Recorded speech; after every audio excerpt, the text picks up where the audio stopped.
Bonjour la team! On se retrouve aujourd'hui pour une nouvelle vidéo sur la Minute Histoire de l'Art et aujourd'hui on va plutôt faire un histo-cuisto. Générique.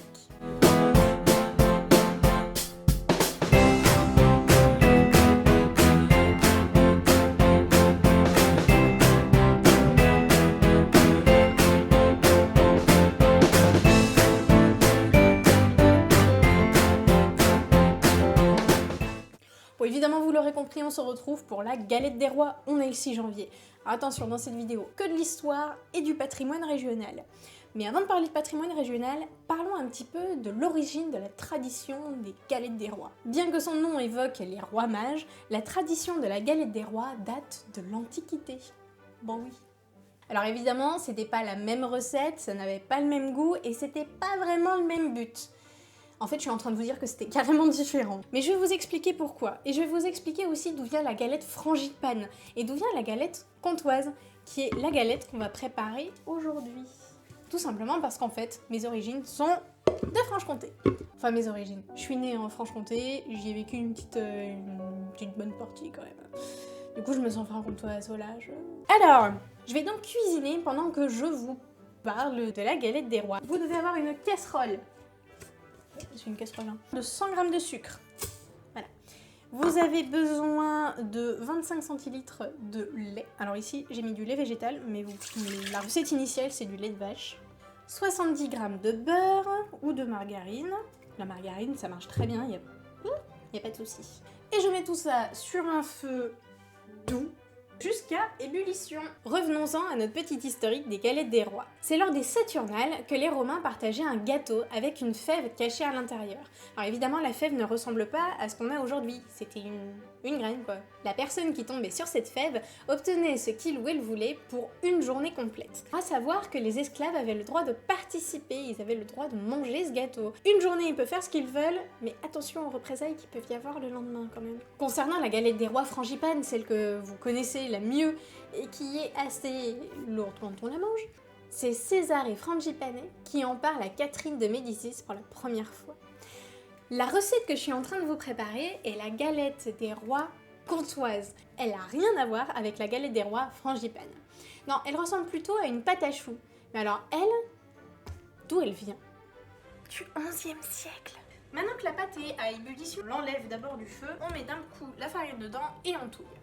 Et pendant ce temps, je vais vous raconter, si j'y arrive, l'histoire de la galette des rois comtoise. En fait, ce sont les chanoines byzantins, donc de Besançon dans le Doubs, en Franche-Comté, qui désignaient leur nouveau dirigeant en cachant une pièce d'argent dans du pain. Alors en fait, la recette du pain a un petit peu changé au cours du temps, qui est devenue une brioche, puis quelque chose de caramélisé, sucré, jusqu'à devenir cette galette comtoise qui en fait ressemble un petit peu à la recette de la pâte à choux. On remet un petit coup sur le feu tout doux pour vraiment faire une petite bouboule.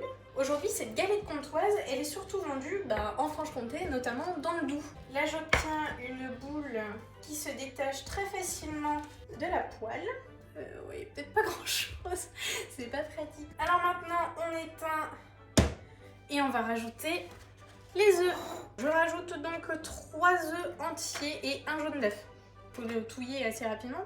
Si le son est différent, c'est normal, j'ai oublié de rallumer mon micro. J'en suis vraiment désolée. Je mets donc mes 3 œufs là-dedans et je touille.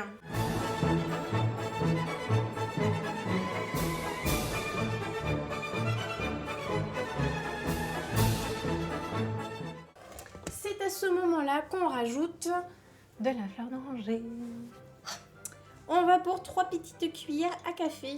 Alors, pas plus, je sais que pour les amoureux de la fleur d'oranger, croyez-moi, ça viendra après. Une fois que la galette sort du four, oui, parce que ça passe au four quand même, on rajoute de la fleur d'oranger sur le dessus. Je vous montrerai comment faire.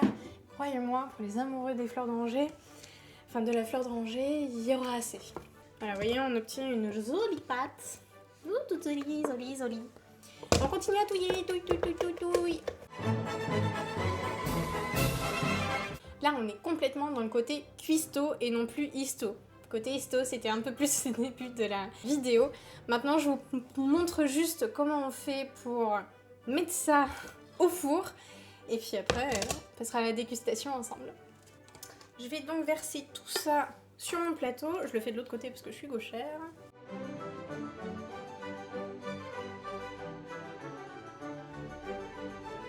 On va cacher la fève. C'est un bon goût. Je rajoute ensuite mon petit jaune d'œuf. On enfourne ça pendant 20 minutes à 200 degrés Celsius au four. C'est parti. Et voilà à quoi ressemble la galette. Bon, elle a déjà été mangée, un petit peu. La fève a été trouvée aussi, déjà. Alors vous pouvez voir que c'est très fin, c'est vraiment comme la pâte à choux à la base. Évidemment c'est bon, en même temps j'en ai déjà mangé une. Vous pouvez me dire en commentaire quelle recette de galette vous allez faire, si vous testez la galette comtoise ou le frangipane. Petit mot sur mon tablier. C'est l'illustratrice Michou qui a réalisé cette illustration. Elle a d'ailleurs fait Woolpess, la mascotte de la Minute Histoire de l'Art. Cette illustration a été ensuite brodée sur le tablier par Créasève, une créatrice d'Anduze. Cette vidéo est maintenant terminée, n'hésitez pas à laisser votre avis dans les commentaires et de liker, de vous abonner à mon compte Instagram, YouTube, tout ça quoi. À bientôt!